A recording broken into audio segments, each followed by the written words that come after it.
નમસ્કાર દર્શક મિત્રો, આપ જોઈ રહ્યા છો આજકા ભારત ન્યૂઝ। પાટણ શહેરમાં વસ્તી અને ભૌગોલિક વિસ્તારમાં થયેલા તોતિંગ વધારા સામે સફાઈ કામદારોનું મહેકમ વર્ષ 1961નું જૂનું હોવાથી સફાઈ વ્યવસ્થા ખોરવાઈ રહી છે। પાટણ વાલ્મીકી સમાજના સેવા વિકાસ મંડળ દ્વારા આ અંગે પાટણ નગરપાલિકાના પ્રમુખને લેખિત રજૂઆત કરી કાયમી સફાઈ કામદારોની સંખ્યા વધારવા અને નવું મહેકમ મંજૂર કરવા દરખાસ્ત મોકલવાની માંગ કરવામાં આવી છે। પાટણ નગરપાલિકામાં વર્ષ 1961થી અત્યાર સુધી સફાઈ કામદારોનું મહેક 210 નક્કી કરવામાં આવ્યું હતું। છેલ્લા 6 દાયકામાં પાટણનો વિકાસ કૂદકે ને ભૂસકે થયો છે અને શહેર હવે જિલ્લા મથક બન્યું છે। તેમ છતાં સફાઈ કામદારોની સંખ્યામાં કોઈ વધારો કરવામાં આવ્યો નથી। ઉલટું વર્ષોથી નિવૃત્ત થયા કામદારો સ્થાને નવી ભરતી ન થતાં હાલમાં માત્ર 71 સફાઈ કામદારો જ કાયમી ધોરણે ફરજ બજાવી રહ્યા છે।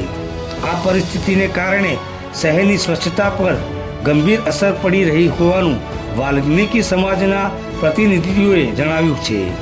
નગરપાલિકામાં કરવામાં આવેલી રજૂઆત મુજબ વર્ષ 2015થી પાટણ નગરપાલિકાની હદમાં ઓજી વિસ્તાર અને કોટ વિસ્તાર બહારના આશાપુર, માતરવાડી, રામનગર અને બકરાતપુરા જેવા વિસ્તારોનો સમાવેશ કરવામાં આવ્યો છે। આ નવા વિસ્તારોમાં ભળતા પાટણનો વિસ્તાર ઘણો મોટો થયો છે। સફાઈ કામદારો આરોગ્ય દિલ્હીના નિયમ અનુસાર 1 લાખની વસ્તીએ ઓછામાં ઓછા 500 કાયમી સફાઈ કામદારો હોવા અનિવાર્ય છે। આ નિયમ સાથે પાટણમાં કામદારોની અછત ઉડીને આંખે વળગી તેવી છે। પ્રધાનમંત્રીના સ્વચ્છ ભારત અભિયાનને સાકાર કરવા માટે પાટણ નગરપાલિકા દ્વારા સફાઈ કામદારોનું નવું મહેકમ તૈયાર કરી સરકારમાં મોકલવું જરૂરી બન્યું છે। આ મામલે વાલ્મીકી સમાજ સેવા વિકાસ મંડળના આગેવાન રામજીભાઈ સોલંકીએ જણાવ્યું કે નગરપાલિકા પ્રમુખ દ્વારા આ રજૂઆતે હકારાત્મક પ્રતિસાદ આપવામાં આવ્યો છે અને આ પ્રશ્ન યોગ્ય હોવાનું સ્વીકારીને ઉચ્ચ કક્ષાએ દરખાસ્ત મોકલવાની ખાતરી આપી છે। આગામી સમયમાં નવું મહેકમ મંજૂર થાય તો જ શહેરની સફાઈ વ્યવસ્થા સુદૃઢ બની શકે છે। Reporter Iqbal Shah, Aajka Bharat news, Patan.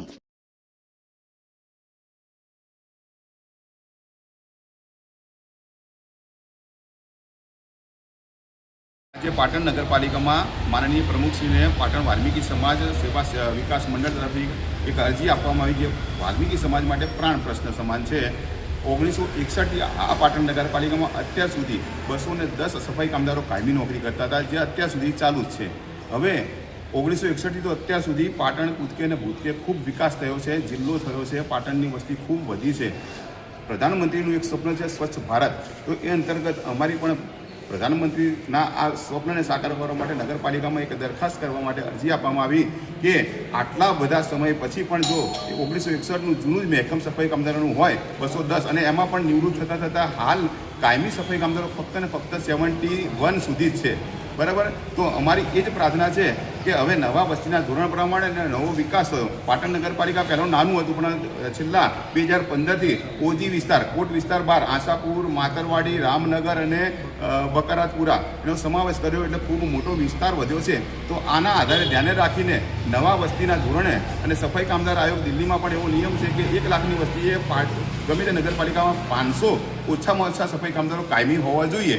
તો આ અનુસંધાને જ અમારે પણ એ જ પ્રાર્થના છે કે આ નવું મહેકમ દરખાસ્ત નગરપાલિકા મોકલે અને સફાઈ કામદારોની મહેકમ વધે અને સંખ્યા વધે અને પાટણ નગરપાલિકા સ્વચ્છ રહે, એવી પ્રાર્થના સાથે દરખાસ્ત અરજીમાં આપવામાં આવેલ છે। પ્રમુખે શું જવાબ આપ્યો? હા, આજે અમારા અરજીના અનુસંધાને પ્રમુખ સાહેબે પણ અમને ખૂબ પોઝિટિવ અને હકારાત્મક રીતે જવાબ આપ્યો છે કે આ બાબત યોગ્ય છે અને એ ઉપર સુધી ત્યાં કને રજૂઆત કરવામાં આવશે। તો બસ અમારી એ જ પ્રાર્થના છે કે પ્રમુખ શ્રી સાહેબે જે દરખાસ્ત મોકલીને ત્યાં મોકલે અને અમારું આ કામ પોઝિટિવ રીતે પૂરું થાય, એવી ખૂબ અપેક્ષાઓ અને સરકારની ભાવનાથી અમને આશાઓ કરેલી છે। શું નામ આપનું? રાજુભાઈ સોલંકી।